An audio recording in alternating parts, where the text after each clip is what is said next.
Ella Lee and the executive of CanRevive, parliamentarians, both state and federal, diplomats, ladies and gentlemen.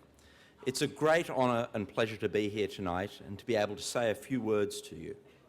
I'd like to congratulate CanRevive on reaching the important milestone of 20 years. That's 20 years of helping members of the Chinese community who are suffering from cancer. The support they have provided has made life just that little bit easier for people in their hour of need.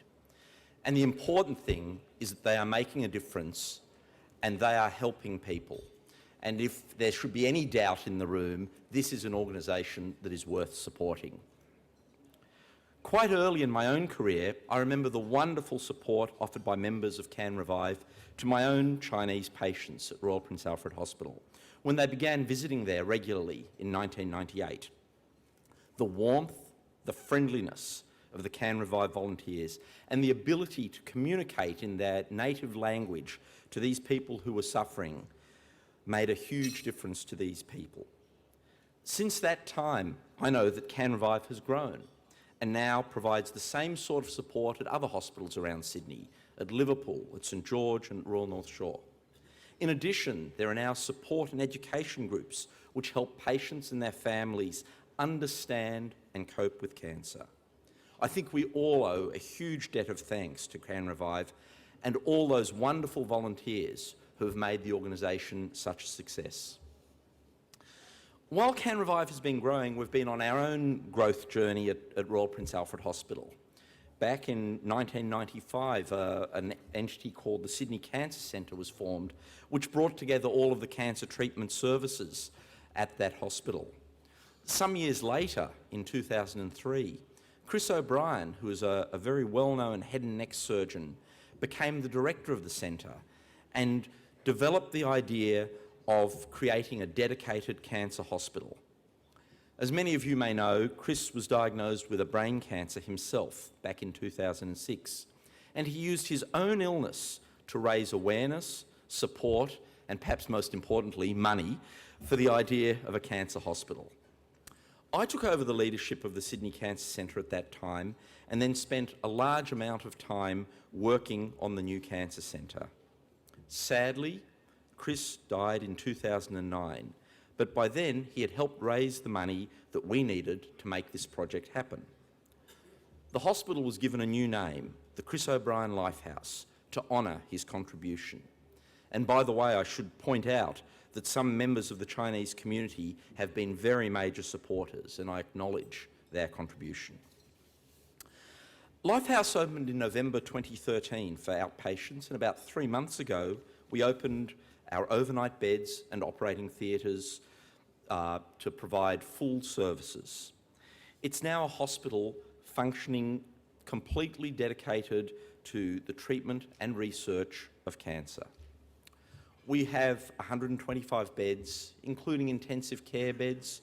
We have operating theatres, chemotherapy and radiotherapy services. But we actually know that our patients want more than just those medical services. They require a range of support services, things like psychological support, exercise therapy, acupuncture and massage, and those things are available for them. We even have an art program that patients actually delight in creating wonderful works of art. The idea that we have is that everything that a patient should need is under one roof. One of the more important things we do at Lifehouse, though, is research. And we research into new treatments of cancer and new ways of helping people deal with the kinds of things they go through while they're being treated for cancer. This is so important because it is the way that we move the field forward. In the time that I've been working, I've seen many, many changes. Diseases that we thought were not treatable at all can now be managed. Instead of giving people invasive treatments, sometimes quite unpleasant treatments, many types of cancer, some lung cancers, some melanomas, can be treated with just tablets. And for some of the most aggressive forms of breast cancer, new drugs have had a major impact on life expectancy. We're at the beginning of a really exciting new time where therapies that target the immune system, so-called checkpoint inhibitors, actually have changed the way that cancer progresses. And I don't think it's too much of a stretch to say that in the next generation we will see people who live and survive who just would not have done so in the past. It's quite possible that we will ultimately be able to control cancer and turn it into a disease that people live with for many, many years. At Lifehouse, we've worked very hard to increase the amount of research that we do. We do this with our partners, such as the Cancer Council, the Cancer Institute New South Wales, many other hospitals around the city, around the state, and in fact, nationally and internationally, and with a range of universities and research institutes. But despite all of the advances, despite all of the technological things we can do to control cancer, it's very clear that at the end of all of this are people. And people have to feel safe and comfortable and well cared for. And this is exactly where CanRevive has helped so much.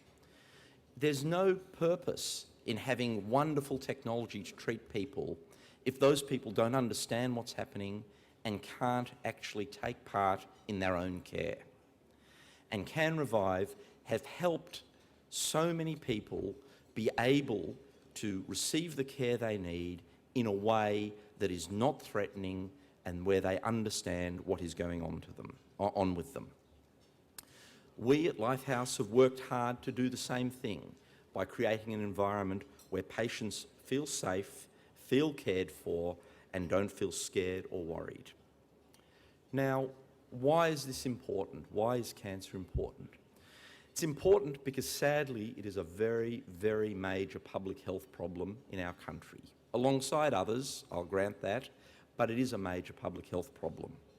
In Australia today, 1 in 2 men, 1 in 3 women will develop cancer in their lifetime.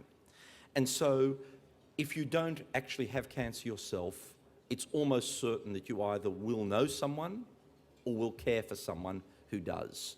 So finding good ways of providing the care and support that people need is an obligation for our whole society. It's not all bad news. In fact, it is good news. There are so many advances that have been made. If you have cancer, if you're diagnosed with cancer today, your chance of being alive in 5 years is much higher than it's been at any time in the past. So there are advances, there are things that are happening that make this a disease that we can conquer and deal with. The way we'll do that is by working together. That is, the researchers, the clinicians who provide the care, but most importantly, the community. And CanRevive has played such an important part of this for the Chinese community. I would like to thank them again and wish them the best for the next 20 years. Thank you.